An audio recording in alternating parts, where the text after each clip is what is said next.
واجعله لنا هجتين يا رب العالمين.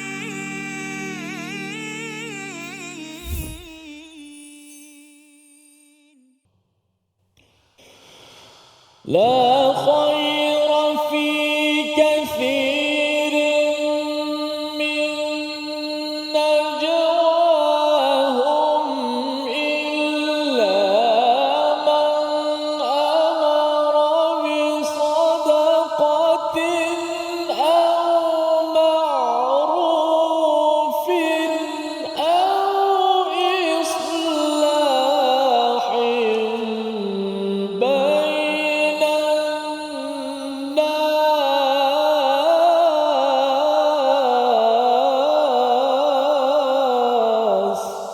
صدق الله.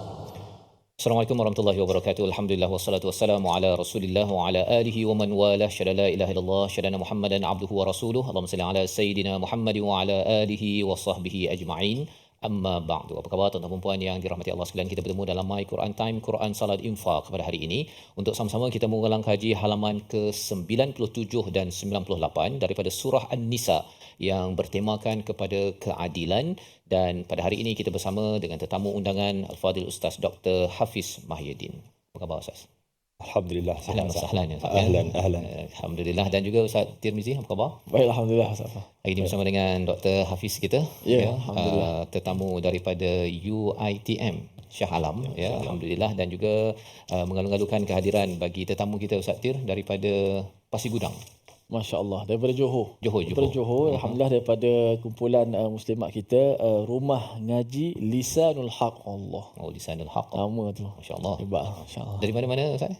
Daripada Lisanul Haq Johor. Johor. Oh, Pasir Gudang ke Johor Baru? Pasir Gudang. Ahlan wa sahlan pada semua, dan juga bagi kumpulan Istiqamah yang bersama pada hari ini di studio, yang berada di rumah, untuk terus kita mohon Allah berikan kepada kita ilmu, hikmah dalam kita mendalami ayat-ayat Al-Quran pada surah An-Nisa pada halaman 97-98. Mari sama-sama kita mulakan dengan doa. Subhanakala ilmalana illa ma 'allamtana innaka antal alimul hakim rabbi zidni ilma. Sama-sama kita melihat kepada ayat 114 di mana Allah menyatakan tentang la khaira fi kathirin min najwahum, iaitu tidak ada kebaikan daripada banyak percakapan rahsia mereka kecuali menyuruh kepada sedekah, ma'ruf ataupun islah, perdamaian di antara manusia. Terus kita bersama Al-Fadhil Ustaz Dr. Hafiz untuk menjelaskan Ustaz, ya, tentang bila ayat-ayat tentang orang-orang munafik dijelaskan dan dibawakan di sini satu kekecualian najwa, ya. Banyak orang nama najwa, ya. Jadi najwa yang baik ni dibenarkan 3 perkara. Adakah maksudnya di sini ada konsep bila katakanlah kita nak damaikan dua pihak, kadang-kadang kita kena ubah sikit dia punya cakap tu, orang kata tipu sunat. Betul ke ada? Silakan. Bismillahirrahmanirrahim. Terima kasih kepada Ustaz Fazrul pada soalan yang telah dikemukakan tadi. Kalau kita melihat kepada ayat la khaira fi kathirin min najwahum. Jadi najwa ni percakapan rahsia ataupun at-tanaji. Maknanya kita bercakap di hadapan secara berbisik-bisik. Jadi bila kata kita duduk dalam khalayak, kemudian bila kata ada 3 orang sebagai contoh, kita nampak wakil muslimin 3 orang dari Pasir Gudang tu, ada 3 orang. Tiba-tiba 2 orang tu dia bersembang sengap-sengap. Jadi yang seorang lagi itu dia terfikir apa yang mereka sedang bisikkan, ataupun bahasa modernnya apa yang sedang digosipkan, ataupun bahasa rakyatnya apa yang sedang mereka membawang. Jadi begitu. Jadi biasanya an-najwa ataupun at-tanaji ini akan menimbulkan perasaan prasangka yang buruk, suuzon. Kan? Sebab lazimnya orang yang tidak dilibatkan dalam bisik-bisik 2 orang ni, jadi yang seorang lagi tu mesti dia akan kata apa yang dia orang cakap tentang aku. Kan? Sementarahan semasa mereka sedang berbisik itu, tiba-tiba duk ketawa, mata tu duk tengok kepada orang yang ketiga. Jadi lagilah. Tunjuk lagi. Kita kata tunjuk-tunjuk begitu tu. Kita buat isyarat begitu. Jadi ini adalah perbuatan orang-orang Yahudi dalam sababun nuzul pada ayat ini, yang mana apabila umat Islam lalu di hadapan orang Yahudi, maka mereka akan bercakap dengan gaya bisik-bisik. Sehingga sahabat itu dia tak selesa. Mereka mengadu kepada Rasulullah sallallahu alaihi wasallam. Tiap kali kita masuk dalam kawasan orang Yahudi, mereka akan bisik-bisik, akan melakukan at-tanaji ataupun najwa. Jadi apa yang mereka rancangkan sehingganya sahabat yang terlibat merasakan perasaan tidak selamat. Sebab biasanya banyak kes yang berlaku melibatkan, kita kata, hubungan yang tegang antara umat Islam dengan 3 kabilah Yahudi, Bani Nazir, Bani Qainuqa, Bani Quraidah, yang berakhir dengan pengusiran mereka, Ustaz. Ya. Daripada Madinah disebabkan perbuatan-perbuatan jahat mereka. Dan ianya berpunca daripada salah satunya ialah min najwahum itu. Jadi berbisik-bisik, bercakap-cakap, bergosip ni, dia bukanlah satu benda yang diharamkan secara mutlak sampai kita tak boleh bercakap slow langsung. Benda rahsia, apabila kita bercakap, Ustaz Fazrul, ini ada rahsia besar yang saya nak beritahu. Satu Malaysia tahu. Hak tu dia tak panggil najwa, hak tu dia tak panggil rahsia. Itu dah jadi benda yang tersebar. Jadi kerana itu Rasulullah sallallahu alaihi wasallam dalam hadis dan juga di dalam ayat ini, Allah Subhanahu wa taala ataupun kita katakan sebagai syarak.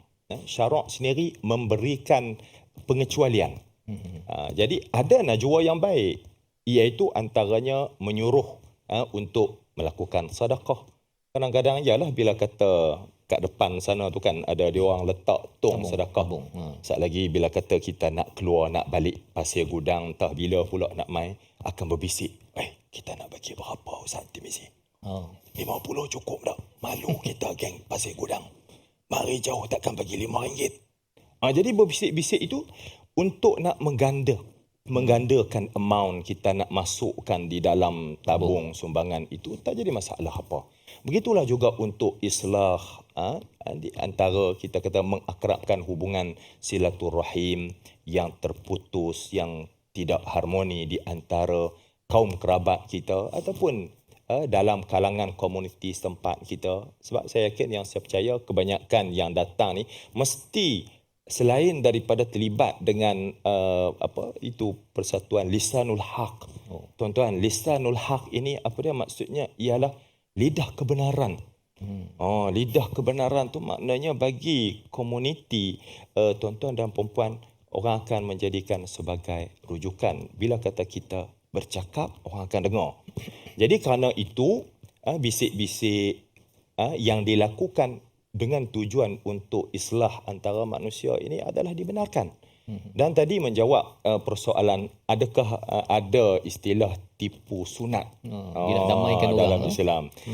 Tipu ni hukum asalnya adalah haram. Tak ada tipu sunat, tak ada tipu wajib. Yang adanya ialah pada keadaan-keadaan tertentu syarak memberikan satu rukhsah, keringanan untuk melakukan, kita kata, tidak bercakap betul ataupun menipu. Menipu ni maksudnya tidak bercakap betul.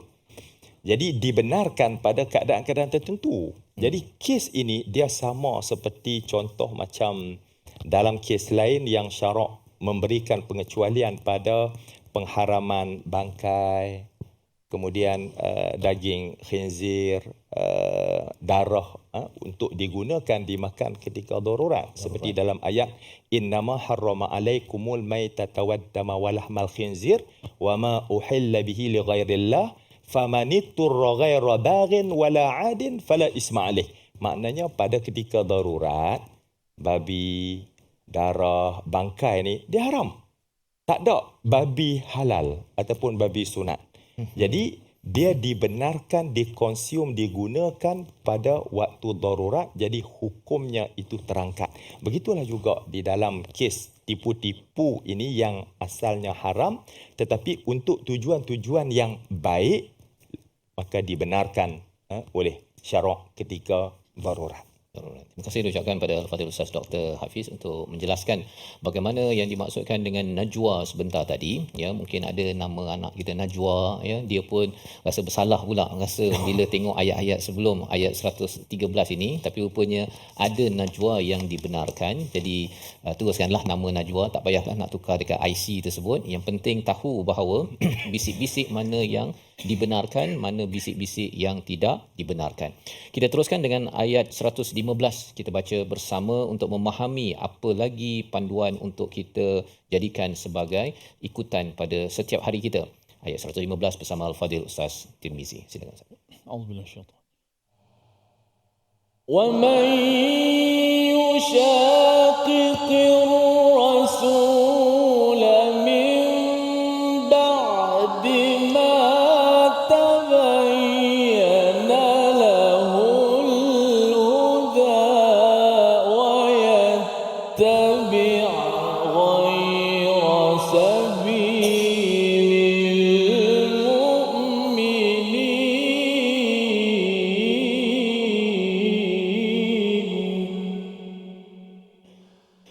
ويتبع غير سبيل المؤمنين نوله ما تولى ونصله جهنم وساءت مصيرا. Surah Al-Azim ayat yang ke-115, Allah menyelar kepada kumpulan yang menentang Rasul dan tidak mengikut kepada jalan orang-orang yang beriman. Sabilil mu'minin. Apa maksud? Apakah maksud sebenar Sabilil mu'minin ini? Kita berehat sebentar. Kembali semula selepas ini My Quran Time, Quran Salat Infaq, insya-Allah. واجعله لنا هجتين يا رب العالمين.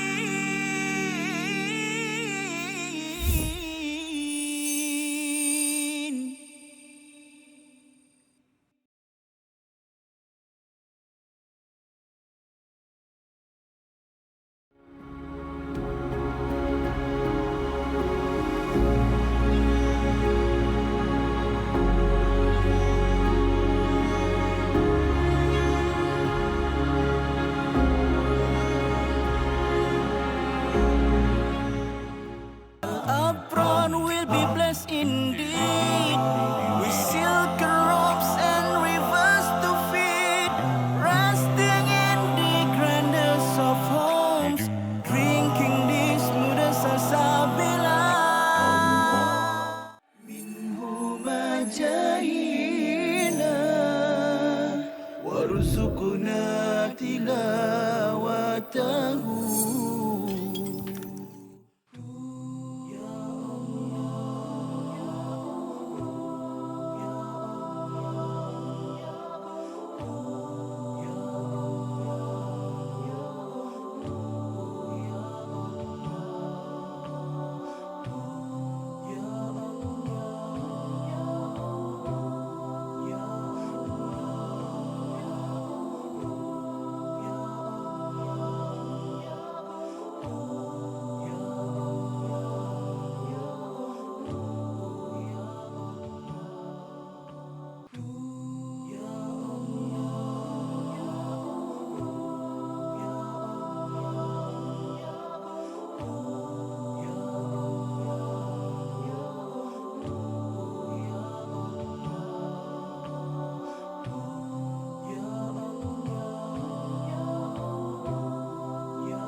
واجعله لنا هجتين يا رب العالمين.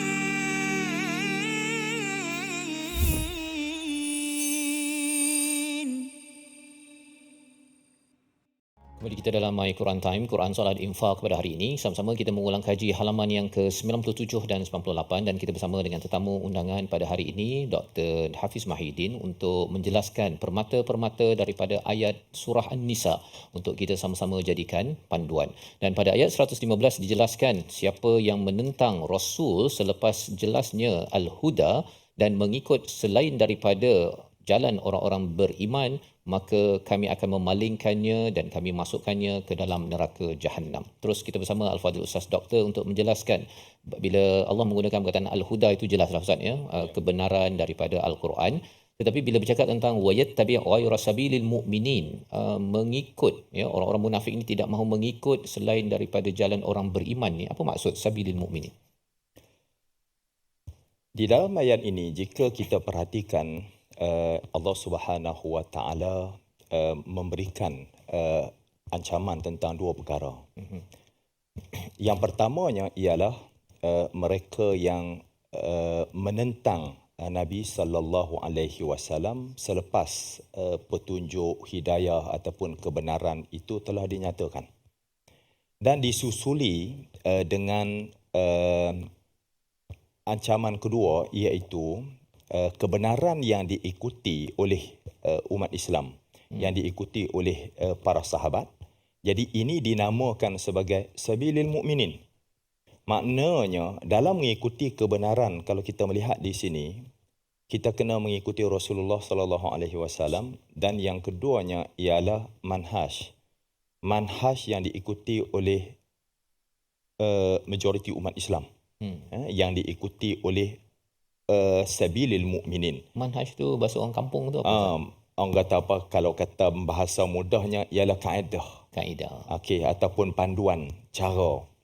Sebab apa? Sebab tafsiran kepada sabilil mu'minin ini seperti yang dinyatakan oleh para mufassirun, iaitu tariquhum fil aqaid wal a'mal. Maknanya cara umat Islam dalam akidah dan juga di dalam syariah. Dan para ulama menyatakan ia juga termasuk wama ajma'u alaih, iaitu perkara-perkara yang disepakati oleh para ulama. Jadi kerana itulah ayat sabilil mu'minin ini, apa yang menariknya ialah imam mazhab anutan kita, mazhab Asy-Syafi'i, imam kita Muhammad Idris Asy-Syafi'i radhiyallahu an, menjadikan ayat ini wayattabi' ghaira sabilil mu'minin, iaitu ancaman Allah bagi orang yang tidak mengikuti ataupun meninggalkan jalan orang mukminin. Bermaksud ijma'. Kerana ijma' itu adalah ittifaq para ulama, ittifaqul mujtahidin min ummati Muhammadin sallallahu alaihi wasallam, daripada umat Nabi Muhammad selepas kewafatan baginda, ba'da wafatihi, fi amrin minal umur asy-syar'iyyah, dalam hukum-hukum syarak. Jadi Imam Asy-Syafi'i adalah merupakan antara mujtahid yang meletakkan asas daripada ayat Al-Quran sebagai sokongan kepada ijma'. Saya nyatakan sikit di sini seperti mana yang diriwayatkan oleh Imam Al-Baihaqi.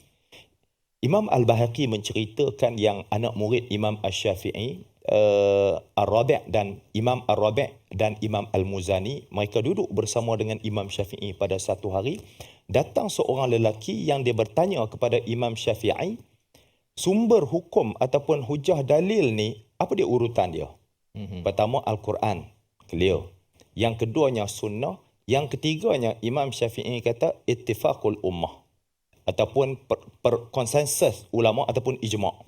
Kemudian lelaki ini bertanya, Quran clear, hadis clear, apa dalil wajib ikut ittifaq ulama ataupun ijma' ulama di dalam Al-Quran?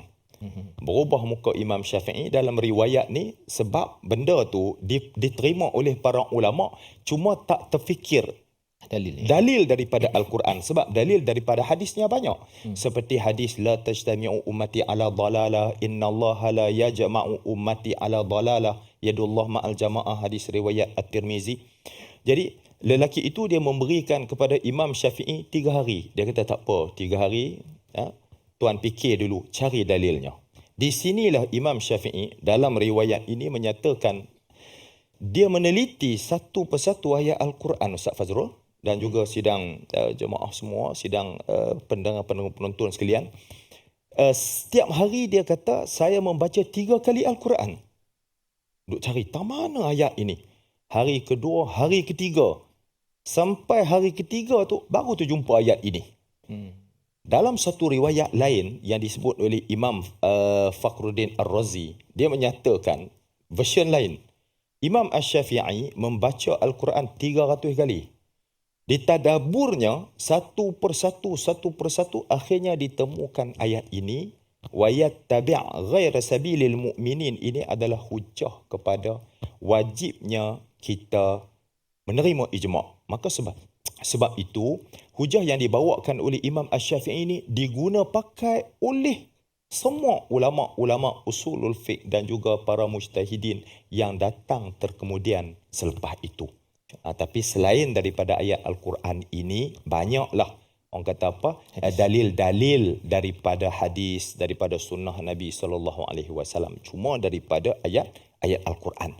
Jadi saya rumuskan sikit di sini bahawa Sabilul Mu'minin di sini adalah merupakan, kita kata, panduan umat Islam, kalau katalah di dalam syariahnya ataupun di dalam akidahnya. Jadi dalam konteks kita hari ini, aliran yang dipegang oleh majoriti umat Islam sudah tentunya aliran Ahli Sunnah wal Jamaah, insya-Allah. InsyaAllah. Ya, terima kasih diucapkan pada Al-Fadhil Ustaz Dr. Hafiz menjelaskan Sabilil Mukminin sebentar tadi sebagai ijma', ya, yang ditadabbur oleh Imam Syafi'i. Kalau tiga kali khatam dalam satu hari itu, ya, itu dah hebat dah. Tapi kalau nak berjumpa sampai 300 kali, kalau Imam Fakhruddin Ar-Razi menyatakan tadi itu sebagai satu kesungguhan ulama terdahulu. Dan mungkin bagi macam saya lah Ustaz kan, kalau baca tu lalu ya zam macam tu aja kan. Okay?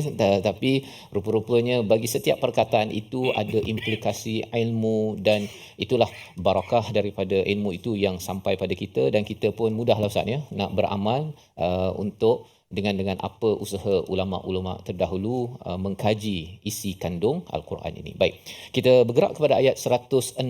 Kita baca satu peringatan daripada Allah tentang satu dosa besar, dan apakah yang boleh kita belajar. Sama-sama kita baca dahulu ayat 116 dipimpin Al-Fadhil Ustaz Tirmizi. Auzubillahi minasyaitanir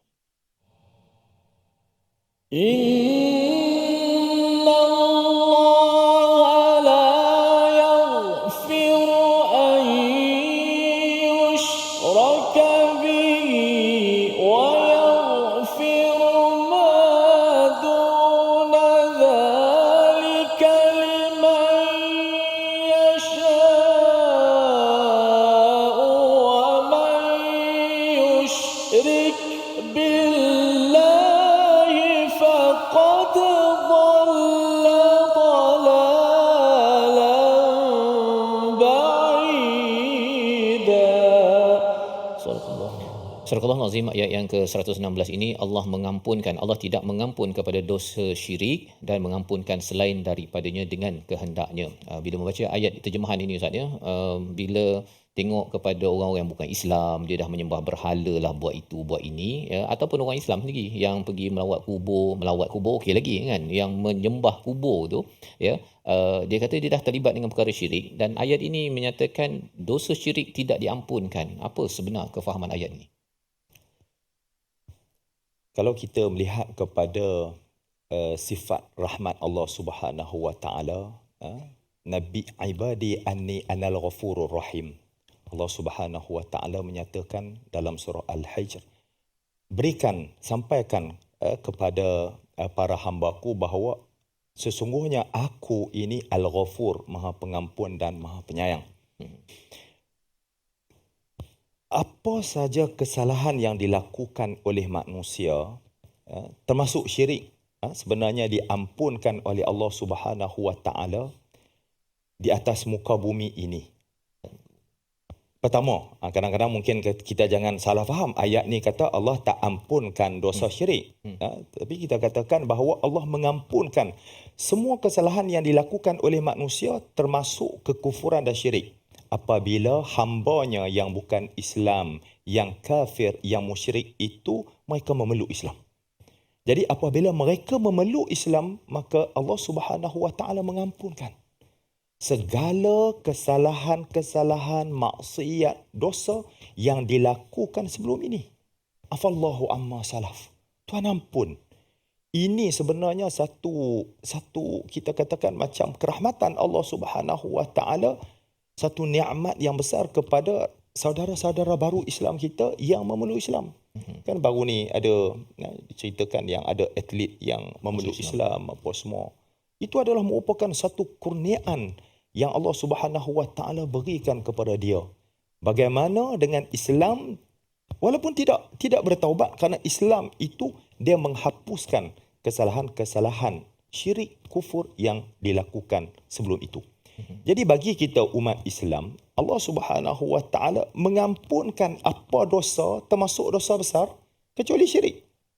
Maknanya apabila seseorang tu selepas dia memeluk Islam, maka dia berada di dalam keadaan layak mendapat keampunan Allah selagi mana dia tidak melakukan syirik selepas dia bertemu dengan Allah Subhanahu Wa Taala. Maknanya bila kata kita Islam saja, peliharalah keislaman kita, keimanan kita dengan baik selagi mana kita tidak syirik walaupun kita berdosa. Kerana bagi orang Islam apabila dia berdosa, Allah Subhanahu Wa Taala mengampunkan dosa itu dengan taubat. Innallaha yuhibbut tawwabin wa yuhibbul mutatahhirin. Dosa besar. Manakala dosa kecil pula, Allah Subhanahu Wa Taala mengampunkan dengan al-hasanat. Innal hasanat yuzhibna sayyi'at. Jadi di sini ayat ini adalah peringatan kepada kita sebagai umat Islam bahawa selagi mana kita tidak melakukan syirik, maka kita masih ada peluang dan ruang untuk mendapatkan rahmat, pengampunan, maghfirah daripada Allah Subhanahu Wa Taala. Ini yang dipesan oleh khatib Jumaat kita, kan? Fa ya ibadallah ittaqullaha haqqa tuqatih wa la tamutunna illa wa antum muslimun. Ya, jadi itu sebagai satu peringatan untuk kita jaga diri kita, keislaman kita itu Ustaz, ya. Dan keislaman itu akan tercela, terrobek dengan syirik ini, dan dosa-dosa lain itu kita memang kena minta ampun cepatlah, ya. Tetapi syirik itu amatlah bahaya dan kita tidak mahu akhir hidup ini diakhirkan dengan dosa paling besar yang tak diampunkan ini. Jadi ini pelajaran besar daripada ayat 116 dan kita menyambung kembali selepas ini. Kita berehat My Quran Time, Quran Salat Infak. واجعله لنا هجتين يا رب العالمين.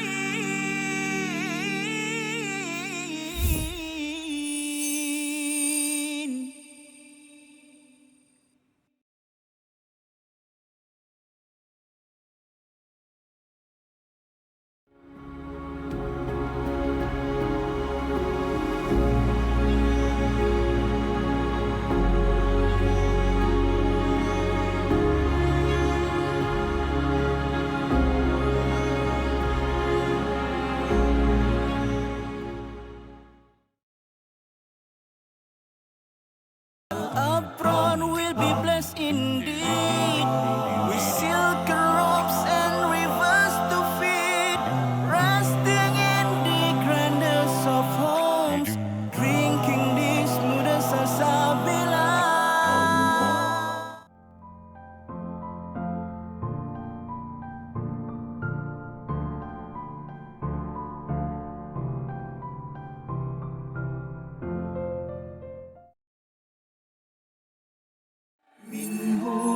جاهينا وارزقنا تلاوته. Disebut oleh Imam An-Nawawi dalam kitab beliau Riyadhus Shalihin dalam bab taubat. Taubat dengan Allah Subhanahu Wa Taala ni ada 3 cara. Ni dosa kita dengan Allah lah. Iaitu apa? Yang pertama sekali adalah kita tinggalkan dosa.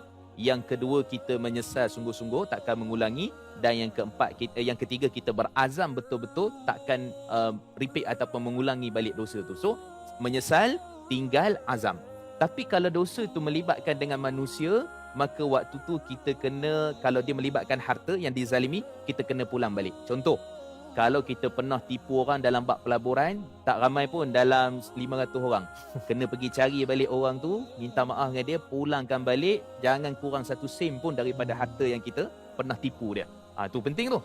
Bukan maksudnya bertaubat, taubat ni tak apa, yang tipu-tipu tak apa, yang penting pergi masjid tarawih 23 rakaat kan. Ataupun doa pada Allah tahajud, lekuk-lekuk lantai apa semua, sebab apa, punya banyak tahajud kan. Tak bermakna di sisi Allah kalau kita tak pulang.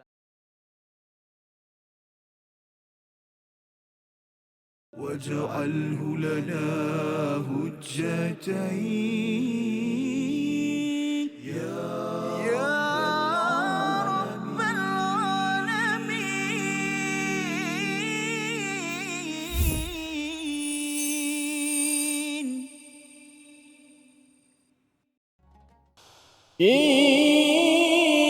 يدعون من دونه إلا إناثا وإن يدعون إلا شيطانا مريدا. Kembali kita dalam My Quran Time, Quran Salat Infak. Kita sama-sama mengulang kaji pada halaman yang ke-97 dan 98 dan dibacakan ayat sebentar tadi daripada ayat 117, iaitu yang mereka sembah selain Allah itu tidak lain hanyalah inatha, iaitu berhala, dan mereka tidak lain hanyalah menyembah syaitan yang derhaka. Dalam ayat ini digunakan perkataan yad'un, Ustaz, berbanding dengan mungkin tidak diletakkan ya'budun contohnya. Mungkin Ustaz boleh jelaskan tentang mengapa perkataan yad'un itu dalam ayat ini. Ya'budun dia merujuk kepada ibadah. Yad'un ia merujuk kepada doa. Kepada seruan. Ibadah dan doa ini dia sebenarnya berbeza walaupun dia mempunyai hubung kait, kerana doa adalah nau'un minal ibadah. Doa adalah sebahagian daripada ibadat. Syirik berlaku apabila manusia dia mempersekutukan Allah Subhanahu wa taala sama ada di dalam ibadah ataupun di dalam doa, semasa dia menyembah ataupun semasa dia meminta. Jadi perbuatan syirik itu berlaku. Namun kebanyakan orang-orang musyrikin ataupun orang bukan Islam yang termasuk di dalamnya ahli kitab, al-Yahud wan Nasara dan juga al-musyrikin, al-kafirin, mereka mendakwa mereka beribadat. Mereka mendakwa mereka memberikan ubudiyah kepada sembahan mereka. Tetapi dalam ayat ini Allah Subhanahu wa taala menyatakan mereka melakukan syirik dalam ubudiyah, tapi sebenarnya mereka tidak beribadat, mereka hanya berdoa saja. Kerana maksud ibadat itu ialah, kalau kata dari segi pengertian generiknya, al-khudu' li amri rabbi fi kulli syai', iaitu kita memberikan ketundukan secara mutlak, absolut kepada Tuhan dalam semua perkara. Adakah konsep ibadat ini berlaku pada amalan orang bukan Islam? Sejauh mana dia taat perintah agama dia? Kalau kita perhatikan banyak berlaku hari ini, ini kebenaran Al-Quran, Ustaz. Dunia hari ini kalau kita melihat siapa yang mencipta, kita kata, keganasan, siapa yang mencipta kemusnahan, siapa yang mencipta benda-benda yang membawa kepada kerosakan tamadun, akhlak, pemikiran dan sebagainya, semuanya boleh kita katakan datang daripada produk bukan Islam. Dan mereka mendakwa mereka beragama Nasrani sebagai contohnya. Adakah di dalam agama mereka Tuhan menyuruh untuk merosakkan manusia? Jadi kerana itu dakwaan ibadat orang bukan Islam ni adalah palsu. Kufur mereka, syirik mereka itu bukan, walaupun kerana ibadat, tapi mereka tidak beribadat betul-betul pun. Tuhan kata, yad'una min dunihi illa inasan, mereka hanya berdoa. Sebab tu kalau kita perhatikan orang yang bukan Islam ni, mereka pergi ke kuil, mereka pergi ke gereja seminggu sekali, sebulan sekali, mereka buat apa? Mereka hanya berdoa, mereka hanya mendengar bacaan-bacaan dan dia berbeza dengan umat Islam. Walaupun mungkin kita tidak bersolat jamaah di masjid, tetapi kita melaksanakan perintah Allah di luar daripada masjid. Kita menunjukkan ubudiyah di mana kita berada. Di tempat kerja kita takut untuk melakukan dosa, untuk melakukan pelanggaran kepada hukum syarak. Jadi kerana itu Tuhan tidak menggunakan iya'budun tapi menggunakan iyad'un. Mereka ni habis masa syirik kerana berdoa, banyak menjadikan doa itu sebagai ibadat. Sedangkan dalam Islam, doa itu hanya sebahagian daripada ibadat.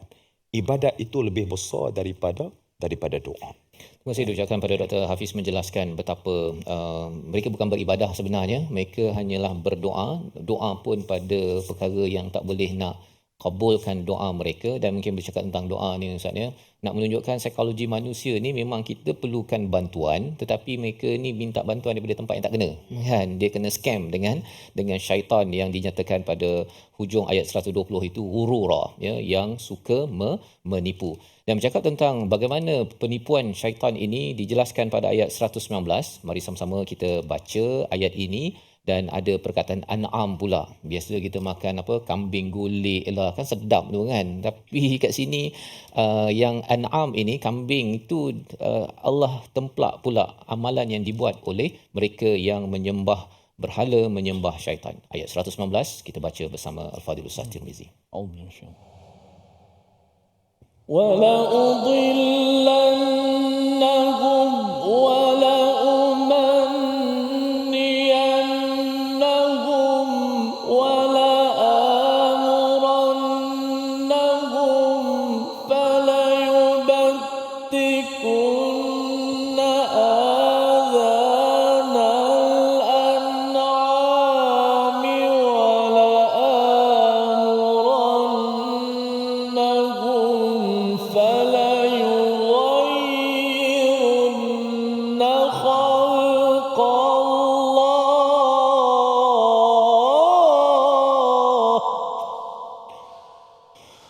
ومن يتخذ الشيطان وليا من دون الله فقد خسر خسرانا مبينا. Surah Al-Azim ayat yang ke-119 dibongkarkan bagaimana syaitan menggoda manusia. Yang pertama disesatkan, kemudian ditanamkan cita-cita angan-angan ya, dan juga diarahkan untuk potong telinga binatang ternakan. Macam mana boleh bawa ke situ pula Ustaz?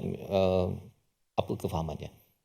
Saya melihat dalam ayat ini strategi-strategi penyiasatan syaitan itu sebenarnya dirakamkan di sini. Dan apa yang syaitan dia nak buat dalam menyesatkan umat manusia, jadi disebut di dalam ayat ini. Antaranya dia mengaitkan dengan Al-An'am. Baik, dalam konteks ayat ini ataupun dalam konteks secara umumnya berkaitan dengan syirik ini, dia ada simbol. Kita katakan Al-An'am ini adalah simbol-simbol yang mana dilakukan oleh orang yang syirik ataupun orang yang kufur ini sebagai kita kata praktis kesesatannya, yang mana dia anggap benda tu bagus, benda tu sebagai ibadat tadi. Walhal dia tak beribadat pun, ataupun dia menganggap itu sebagai dalam bentuk doa. Jadi dia melakukan itu sebagai satu pengorbanan. Saya katakan bahawa orang yang syirik ini sebenarnya adalah orang yang telah rosak worldview dia. Bila kata syaitan menyesatkan, wala udillannahum, menyesatkan, berarti orang yang musyrik ataupun yang kafir ini, dia punya pandangan semesta dia ataupun worldview-nya itu telah rosak. Kan? Benda asas dalam kehidupan kita sidang penonton dan juga tetamu kita di studio, kita perlu mempunyai satu persepsi yang jelas tentang benda asas ini, iaitu tentang Al-Khaliq dan Al-Makhluk. Siapa pencipta dan siapa makhluk. Jadi tauhid memberikan penjelasan yang membezakan siapa Tuhan dan siapa makhluk. Jadi mereka yang syirik ini, dia gagal membezakan Tuhan dan juga makhluk. Maka sebab itu, kekarutan yang dilakukan oleh orang yang syirik ini, dia akan membuat banyak benda-benda khurafat. Dia akan membuat benda-benda tahyul ataupun dia mempercayai benda-benda yang kadang-kadang benda tu sebenarnya bukan pun sebenarnya seperti itu. Jadi kerana tu dalam ayat ini pada zaman orang jahiliah dulu, mereka nak mengorbankan haiwan, dia ambil unta, kambing tu, dia potong telinga. Bila dia potong telinga, dia lepaskan haiwan tersebut, al-an'am tersebut. Siapa pun tak boleh sembelih, tak boleh makan kerana dia telah jadi milik Tuhan. Jadi macam itulah juga kita kata dalam kepercayaan agama syirik tertentu yang mengangkat segelintir sejenis haiwan tu mempunyai unsur sakral. Jadi kerana tu bila manusia meletakkan kemuliaan kepada haiwan, dia tak makan. Sedangkan Allah Subhanahu Wa Taala menciptakan yang perlu dimuliakan cuma dia saja. Allah. Selain daripada manusia, haiwan, al-an'am, tumbuh-tumbuhan adalah sumber makanan yang Allah Subhanahu Wa Taala ciptakan pada manusia untuk manusia guna. Kulu min thayyibati ma razaqnakum. Jadi kerana itulah syirik ni, selain daripada menyebabkan kita terjerumus dalam neraka di akhirat, dia merosakkan sumber alam atas muka bumi yang sepatutnya lembu, kerbau kita makan, tapi benda itu ditakdiskan dan diangkat sebagai Tuhan. Terima kasih diucapkan pada Dr. Hafiz untuk menjelaskan, dan bersyukur Ustaz ya bila bercakap tentang tauhid ini, bukan sekadar kita belajar tauhid tapi mensejahterakan cara pandang kita dan juga apa yang perlu diambil manfaat, ambil manfaat kan. Jangan dirosakkan macam tadi, lembu tu sedap kot kalau kita sembelih, kita panggang kan. Itu yang memberi manfaat protein, bukannya letak dipotong telinga lepas tu biar je lah kan. Dia dah milik Tuhan. Tuhan tak perlukan sebenarnya kepada semua perkara itu. Jadi ini adalah satu nikmat besar dengan keberagamaan dan agama kita, dan kita menyambung sebentar lagi surah An-Nisa, My Quran Time, Quran Salat Infaq. واجعله لنا هجتين يا رب العالمين.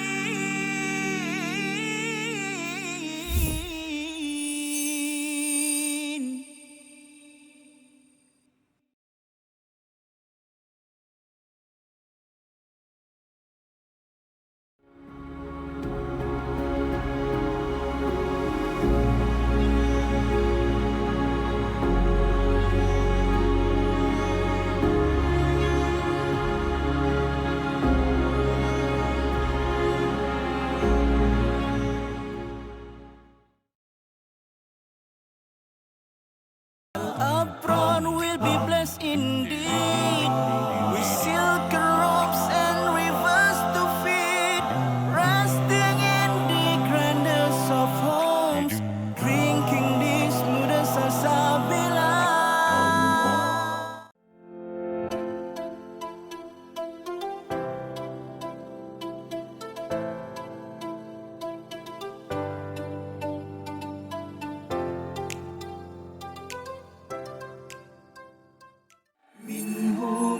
جاهنا وارزقنا تلاوته. Menceritakan tentang mimpi kan. Kalau yang menceritakan tentang mimpi itu adalah orang-orang yang mungkin tidak dilihat sebagai pembawa mesej agama, mungkin tidak menjadi isu, tetapi bagi orang-orang yang orang kata nampak kredibiliti sebagai seorang penyampai ilmu agama yang mempunyai followers ataupun pengikut yang banyak, kalau isi kandungan penyampaian itu banyak tergantung kepada mimpi dan sebagainya, maka saya rasa itu kurang wajar. Betul. Sebab mimpi bukan satu sumber syarak. Kalaulah mimpi itu datang dengan konten ataupun isi yang mana ia bersesuaian dengan syarak, maka seseorang itu haruslah melakukan satu tindakan berdasarkan arahan syarak, bukan berdasarkan arahan mimpi. Itu sebab mimpi semua orang boleh claim. Betul. Kalau kalau orang claim kata saya mimpi ini, Nabi pesan ini dan sebagainya, jadi susah. Agama akan واجعله لنا هجتين يا رب العالمين.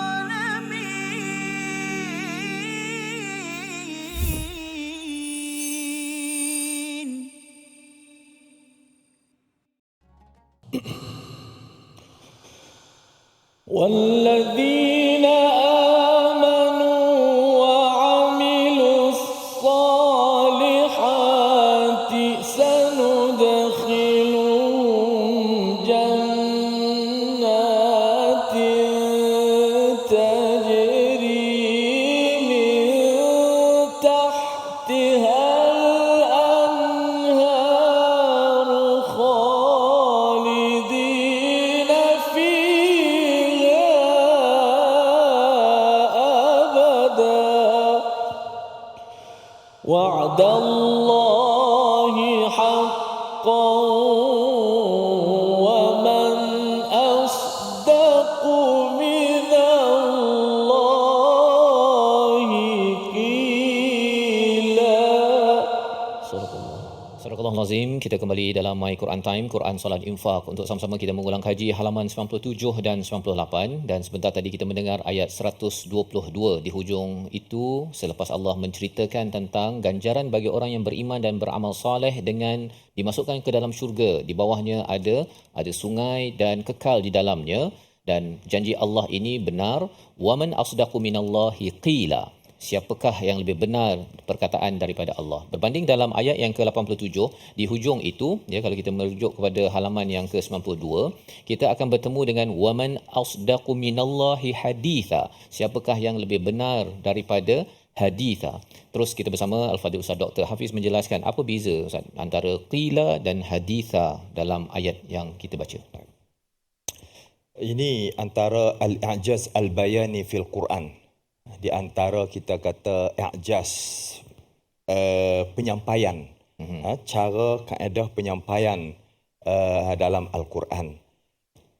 Para mufassir menyatakan bahawa kedua-duanya waman asdaqu minallahi qila dalam konteks ayat ini dan dalam ayat 87 waman asdaqu minallahi hadisa, kedua-duanya itu menceritakan tentang janji Allah Subhanahu wa taala.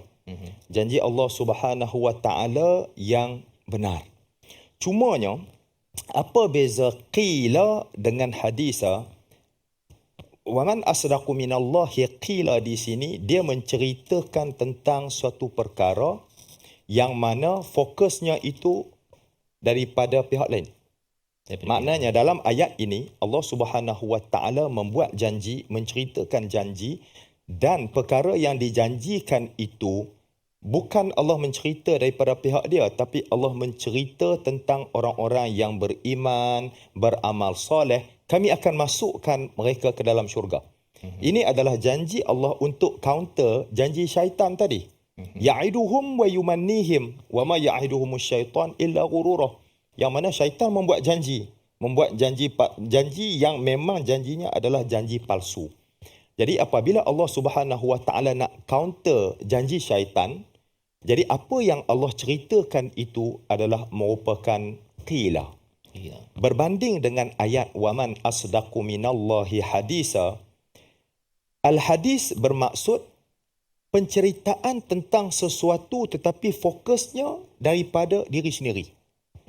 Sebab tu dalam ayat 87 Allahu la ilaha illahu la yajma'annakum ila yaumil qiyamati la raiba fi wa man asdaqu minallahi hadisa. Dalam ayat ini, ayat 87 ini, Allah Subhanahu wa taala menceritakan apa yang dia nak buat. Allah menceritakan tentang zat dia, iaitu tidak ada Tuhan melainkan dia. Jadi kerana itu, ya, dari segi al-i'jaz al-bayani sama saja ceritanya itu, tapi dari segi uslubnya itu sangat dakik, sangat mendalam. Bagi ahli Al-Quran, bagi ahli bahasa, bila dia baca, tuan-tuan dan puan-puan, Ustaz Fazrul, dia akan rasa terdetik bahawa pertama, Allah Subhanahu Wa Taala tidak mendustai janji-janji yang dibuat, dan yang keduanya bentuk janji yang Allah Subhanahu Wa Taala buat di sini. Allah menceritakan tentang perihal orang beriman, mereka akan dimasukkan ke dalam syurga. Janji Allah betul. Dalam ayat sebelum itu Allah Subhanahu Wa Taala sendiri yang menceritakan tentang dia. Jadi tuan-tuan dan puan-puan yang saya hormati, kita manusia ni kan, kadang-kadang kita bercerita tentang orang lain, kita berbohong. Tapi kita bercakap tentang diri kita betul. Kan, kadang-kadang ada setengah orang dia sanggup tentang orang pun berbohong, tentang diri dia pun dia berbohong. Tetapi Allah Subhanahu Wa Taala dia cerita tentang diri dia, dia tak berbohong, betul. Dia bercerita tentang syaitan, dia bercerita tentang selain daripada zatnya, itu pun betul. Masya-Allah. Itu antara perbezaan antara qila dan hadisa. Jadi kita ambil ibrah daripada Al-Quran, bila kata kita bercakap tentang orang lain, jangan berbohong. Tentang diri kita pun jangan berbohong. Cakaplah dengan perkara yang benar tentang diri dan juga tentang orang lain. Masya-Allah. Ya, terima kasih diucapkan pada Fadil Ustaz Dr. Hafiz menjelaskan apa beza di antara haditha dan qila. Ya, qila ini counter balik ya kepada perkataan janji daripada syaitan yang sebenarnya tak betul, padahal sebenarnya janji Allah lah yang paling benar, dan itulah yang dipercayai, yang diamalkan oleh orang beriman dan beramal soleh. Padahal pada haditha pada ayat yang ke-87 itu perkataan yang muncul daripada Allah sendiri ya, sebagai satu pelajaran besar di mana perkataan ni penting Ustaz ya. Perkataan ni penting. Ada perkataan kita memang nak sampaikan isi hati kita daripada kita, tapi ada perkataan yang kita cakap dalam hidup kita ni, mengetih ke, masa dalam bas balik ke mana nanti, pasir gudang nanti, ada kita cerita pasal orang lain. Dua-dua tu kena jaga betul-betul ya, iaitu ketika cakap daripada sumber kita pun cakap sumber yang membawa kepada Tuhan, dan kalau cakap pasal orang lain pun kita makin dekat kepada Allah. Moga-moga kitalah orang beriman, beramal saleh yang disampaikan pada ayat 122.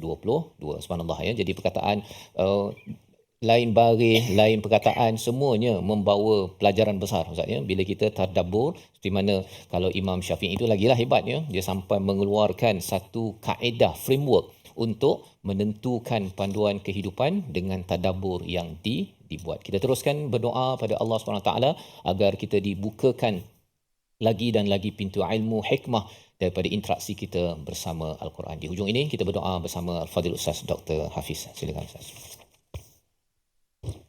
Bismillahirrahmanirrahim. Alhamdulillahirabbil alamin. Wassalatu wassalamu ala asyrafil anbiya'i wal mursalin wa ala alihi wa sahbihi ajma'in. Allahumma iftah alaina hikmataka wanshur alaina min khazaini rahmatika ya arhamar rahimin. Allahumma faqihna fid din wa 'allimna at-ta'wil bi rahmatika ya arhamar rahimin.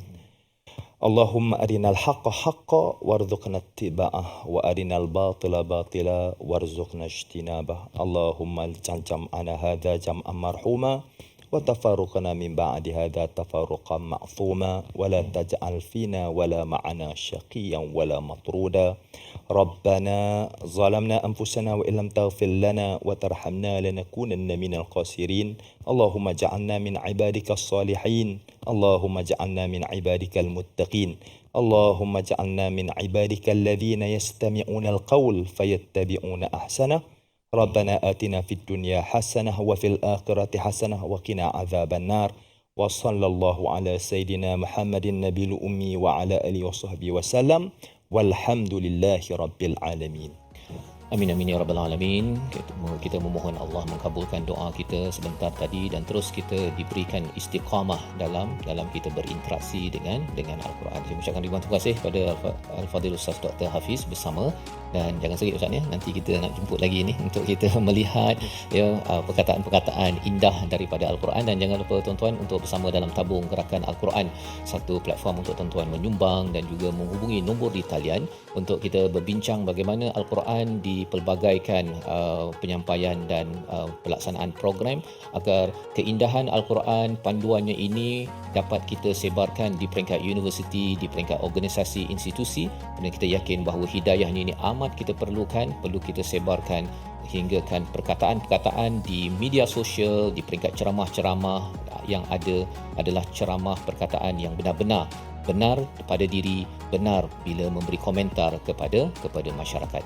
Sekali lagi saya ucapkan terima kasih kepada Al-Fadhil Ustaz Dr. Hafiz bersama, dan kita Ustaz Tirmizi, alhamdulillah, masya-Allah ya, perkongsian hari ini yang amat mantap, dan kita akan bersambung pada ayat-ayat baru pada episod akan datang.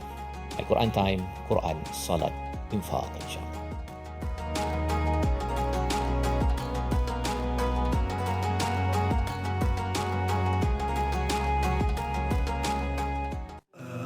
آناء الليل وأطراف النهار واجعله لنا هجتين